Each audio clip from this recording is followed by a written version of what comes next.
Dear student, welcome back to my YouTube channel. तो dear student, इस video में हम सभी लोग मैथिली शरण गुप्त जी द्वारा रचित गीत के पैराग्राफ 3 व 4 की व्याख्या का अध्ययन करेंगे। तो डियर स्टूडेंट, यह वीडियो आप लोगों के लिए बहुत ही ज़्यादा खास जाने वाला है। डियर स्टूडेंट, अगर आप चैनल पर नए हैं तो प्लीज़ यार यूट्यूब चैनल को सब्सक्राइब करें, वीडियो को लाइक करें, कमेंट करें, बेल आइकन को दबाना बिल्कुल भी ना भूलें तथा वीडियो को बिना स्किप किए हुए लास्ट तक जरूर देखते रहें, जिससे मैं एक एक वाक्य के अर्थ के साथ आप लोगों को इस गीत की व्याख्या को इतनी आसान व सरल शब्दों में समझा दूंगा कि आप जीवन में कभी भूलेंगे ही नहीं। तो डियर स्टूडेंट,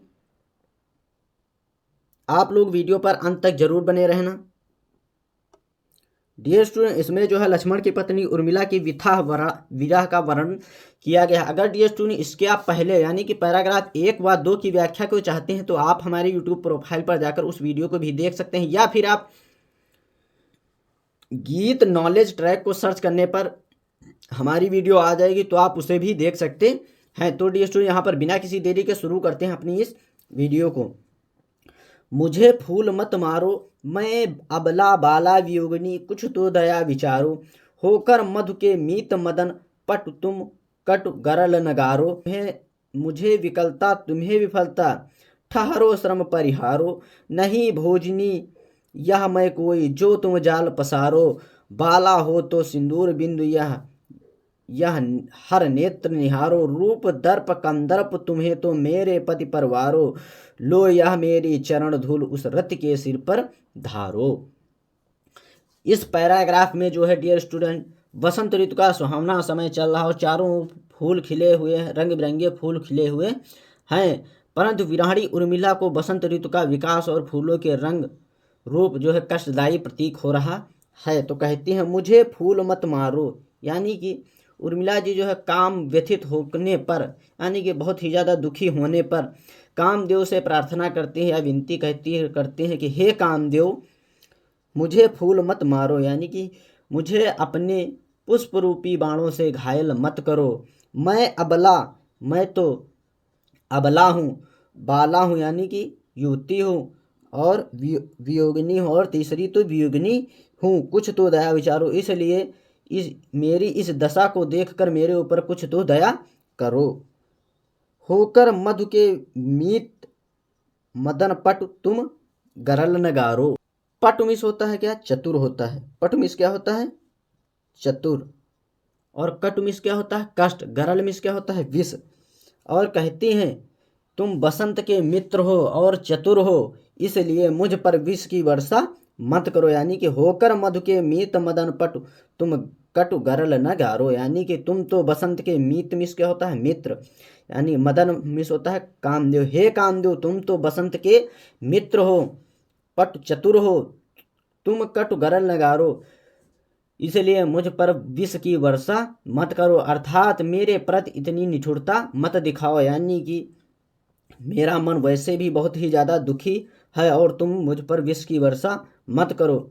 मुझे विकलता तुम्हें विफलता, ठहरो श्रम परिहारो। और उर्मिला जी जो है कहती हैं, उर्मिला जी जो है कामदेव से कहती हैं कि तुम्हारे पुष्प बाणों के प्रहार से मेरा मन व्याकुल जरूर हो जाता है। विकलता मतलब व्याकुल हो जाता है, तुम्हें विफलता और तुम्हें असफलता मिलती है, यानी कि तुम्हें सफलता नहीं मिलती। ठहरो श्रम परिहारो, ठहरो मिस होता है रुको, श्रम परिहारो मतलब आराम करो, या तुम भी आराम करो, या आप भी विश्राम करो। मुझे विकलता यानी कि तुम्हारे पुष्प बाणों से प्रहार से मेरा मन व्याकुल तो हो जाता है, पर विकलता तुम्हें विफलता यानी कि लेकिन तुम्हें सफलता नहीं मिलती है, असफलता ही मिलती है। ठहरो रुक जाओ श्रम परिहारो, आप भी या तुम भी विश्राम करो।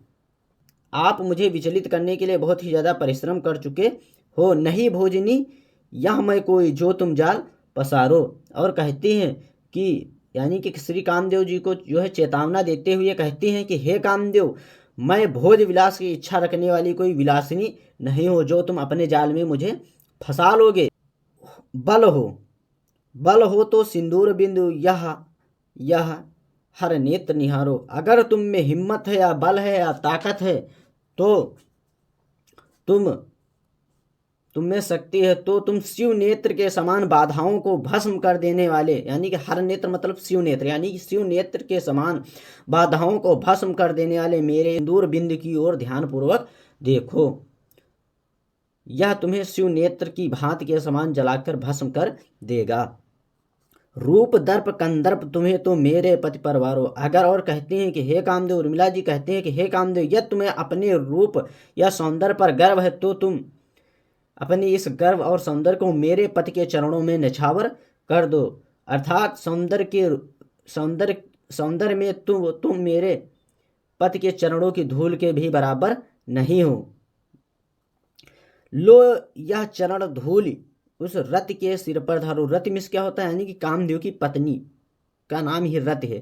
तो लो यह चरण धूल उस रत के सिर पर धारो। और कहती है कि यदि तुम्हें घमंड है, यदि तुम्हें इस बात का घमंड है कि तुम्हारी स्त्री जो है रति जो है या तुम्हारी पत्नी जो है बहुत ही ज़्यादा सुंदर है, तो तुम मेरे चरणों की इस धूल को रत के सिर पर रख दो। अर्थात तुम मुझे विचलित करने में तुम्हें सफलता कोई नहीं मिलेगी। एक बार पुनः देख लेते हैं। मुझे फूल मत मारो, यानी कि उर्मिला जी जो है काम व्यथित होने पर कामदेव से प्रार्थना करते हैं या विनती करते हैं कि हे कामदेव, मुझे फूल मत मारो, यानी कि तुम मुझे अपने पुष्प रूपी बाणों से घायल मत करो। मैं अबला बाला वियोगिनी कुछ तो दया विचारो। मैं अबला हूँ, बाला हूँ, युवती हूँ और तीसरी वियोगिनी हूँ, इसलिए मेरी इस दशा को देखकर मेरे ऊपर कुछ तो दया विचारो। होकर मधु के मीत मदन पट तुम कटु गरल नगारो। तुम तो यानी कि हे कामदेव, तुम तो बसंत के मित्र हो, चतुर हो, फिर भी तुम मुझ पर विष की वर्षा ना करो, यानी कि विष की वर्षा, इसलिए मुझ पर विष की वर्षा मत करो। अर्थात मेरे प्रति इतनी निठुरता मत दिखाओ, यानी कि मुझे इतना कष्ट मत दो। मुझे विकलता तुम्हें विफलता, ठहरो श्रम परिहारो। मुझे विकलता मतलब क्या होता है, व्याकुलता, यानी तुम्हारे पुष्प बाणों के प्रहार से मेरा मन व्याकुल हो जाता है परंतु तुम्हें सफलता नहीं मिलती, यानी कि मेरा मन तो जरूर व्याकुल हो जाता है परंतु तुम्हें सफलता नहीं मिलती बल्कि असफलता मिलती है। तुम मुझे विचलित करने में बहुत परिश्रम कर चुके हो, इसीलिए अब थोड़ा सा आराम कर लो या विश्राम कर लो या अपनी थकान को दूर कर लो। नहीं भोजनी यह मैं कोई जो तुम जाल पसारो। और कहते हैं, यानी कि कामदेव को चेतावना देते हुए कहते हैं, नहीं भोजनी यह मैं कोई जो तुम जाल पसारो। और कामदेव को चेतावना देते हुए कहती हैं, यानी कि यह उर्मिला जी कामदेव को चेतावना देते हुए कहती हैं कि मैं भोज विलास की इच्छा रखने वाली कोई विलासिनी नारी नहीं हूँ जो तुम अपना जाल में मुझे फंसा लोगे। बल हो तो सिंदूर बिंदु यह हर नेत्र निहारो। अगर तुम में ताकत है या बल है या तुम बहुत बड़े शक्तिशाली हो तो तुम शिव नेत्र के समान भस्म कर देने वाले मेरे इस सिंदूर बिंद की ओर ध्यानपूर्वक देखो। रूप दर्प कंदर्प तुम्हें तो मेरे पद पर वारो। अगर तुम्हें लगता है कि तुम बहुत ही सुंदर हो या रूप सुंदर हो या यदि तुम्हें अपने रूप या सौंदर्य पर बहुत ही ज़्यादा घमंड है तो तुम उसे मेरे पति के ऊपर निछावर कर दो, यानी मेरे पति के आगे वह सुंदर तुम कुछ भी नहीं हो। लो यह चरण धूल उस रति के सिर पर धरो। रति में यहाँ पर जो है कामदेव की पत्नी का नाम ही रति है। और कहते हैं कि अगर तुम्हें लगता है कि तुम्हारी पत्नी बहुत ही ज़्यादा सुंदर है तो तुम मेरी इस चरण की धूल ले जाकर उस रति के सिर पर लगा दो, यानी कि सिर पर रख दो। अर्थात कहने का आशय यह है कि तुम मुझे विचलित करने में सफल नहीं हो सकोगे। यही आता है इस वन में छोड़ धाम धन जाकर मैं भी रहूं उसी वन में। प्रिय के व्रत में विघ्न न डालूं रहूं निकट भी दूर। व्यथा रहे पर साथ साथ ही समाधान भरपूर। हर्ष डुबा दो हो रोदन में यही आता है इस मन में। बीच बीच में उन्हें देख लूं मैं झुरमुट की ओट। जब वे निकल जाएं तब लेटूं उसी धूल में लोट। रहे रत वे निज साधन में यही आता है इस मन में। जाती जाती गाती गाती कह जाऊं यह बात। धन के पीछे जन जगत में उचित नहीं उत्पात। प्रेम की ही जय जीवन में यही आता है इस वन में, जो है साकेत से लिया गया है। अब इसकी व्याख्या को देखते हैं। यही आता है इस वन में, यानी कि उर्मिला जी कहती हैं कि मेरे वन में बार बार बस यही इच्छा जागृत होती है, यही वन में ख्याल आता है। छोड़ धाम धन जाकर मैं भी रहूं उसी वन में। और कहती है कि यह सब धन धाम अर्थात राजमहल और उसके संपूर्ण वैभव को त्याग कर मैं भी वन में जाकर रहने लगूं, जिस प्रकार से मेरे प्रियतम वन में रहते हैं। प्रिय के व्रत में विघ्न न डालूं, रहूं निकट भी दूर। और कहती हैं कि इसी के साथ उर्मिला कहती है कि मैं अपने प्रिय के व्रत में बाधक नहीं बनना चाहती, यानी कि वो श्री राम जी की सेवा में लगे हैं तो मैं उनकी सेवा में विघ्न नहीं डालना चाहती, इसलिए मैं उनके निकट रहते हुए भी उनसे दूर रह लूँगी। व्यथा रहे पर साथ साथ ही समाधान भरपूर। और कहती हैं कि मैं चाहती हूँ कि मेरी विरह व्यथा यथावत बनी रहे, परंतु साथ ही साथ भरपूर समाधान भी होता रहे। हर्ष डूबा हो रोदन में यही आता है इस मन में। मेरे मन में तो बस यही ख्याल आता है, या मेरे मन में यही बात आती है कि मैं अपने प्रियतम के दर्शन करके आनंदित हो जाऊं, और उनसे प्रत्यक्ष रूप से भले न मिलने के कारण मैं विलाप करती रहूं। हर्ष डूबा हो रोदन में, यानी कि न मिलने के कारण मैं निरंतर विलाप भी करती रहूं, और यही आता है इस मन में। एक बार इसका पुनः देख लेते हैं।